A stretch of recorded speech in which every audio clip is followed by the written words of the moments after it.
to Ann's point, A, my name's Lyndon Thomas. B, I live here in Long Beach. C, she asked me to talk about motorcycle safety this evening. Number one, I brought my helmet.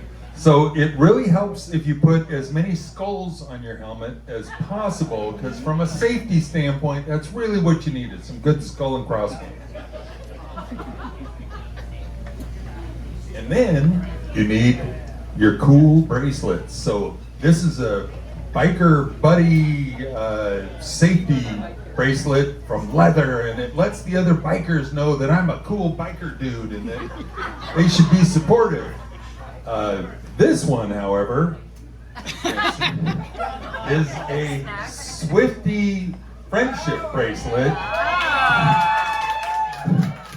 Because if you run into a group of Swifties out there, they are rough and tumble. I'll tell you this, you got to be backing them up and saying, hey, friendship, I'm with you guys. Come on, be cool, because you got to watch out for those Swifties.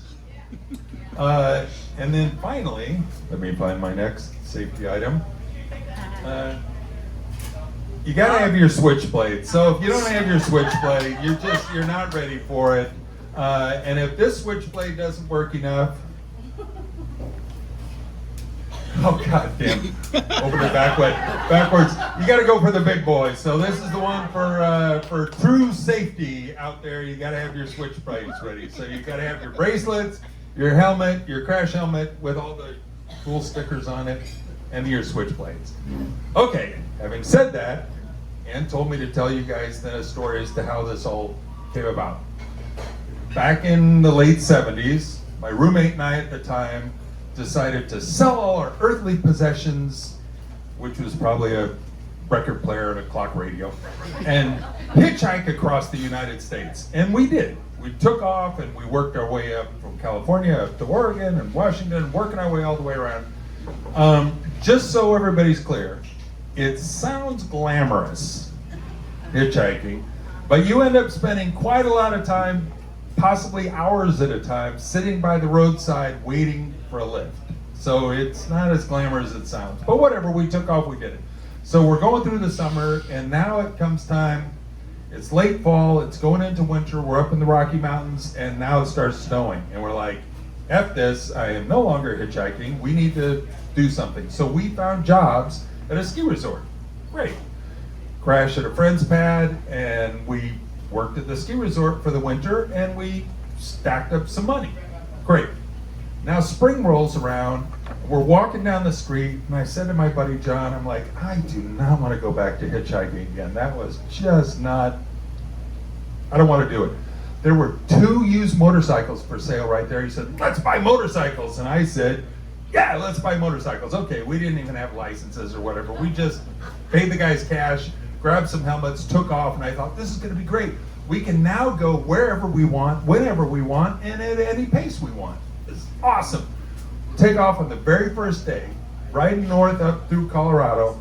We get up to this diner at the end of the day, and just so everybody's clear, your back is stiff and sore, and your shoulders and your butt and everything kind of hurts. And so we get off at this diner, my buddy gets off his bike, I get off my bike, and I step away. I had forgotten to put the kickstand down. So my bike smashes into his bike, knocks his bike over, both bikes are over, and then I'm like, hey, brothers, motorcycle, friendship, like, be cool, it's all right. He was pretty pissed off, but that's okay, we got the bikes back up. The very next day, we're going through Rocky Mountain National Park, Estes Park, so we're riding through there and kind of winding through there. I was going a little too fast, and early springtime in the Rockies, there's still snow on the road, and I kind of skidded out and went down this berm. So I am ass over teacups, is that what they say? I'm straight over the top. Ergo, the helmet, you guys can't see it, it's back there. Ergo, the helmet is saving my bacon, because I am going all the way down this hill, bing, bing, bing, bing, bing, and I get down to the bottom, and my buddy comes back. He is laughing his brains out because he thinks it's funny that I crashed. He stopped laughing when it figured out he had to help me bring it back up the dirt and put it back on the road again. I was fine, the helmet saved me, and that was it. The rest of our ride was probably a month of no more crashes, no more disasters, everything was fine, and we made our way back to California. The only thing I didn't have is I never got to use this bad boy, so, you know, that's the end of it. And that's the end of my story. Safety, it's all about safety.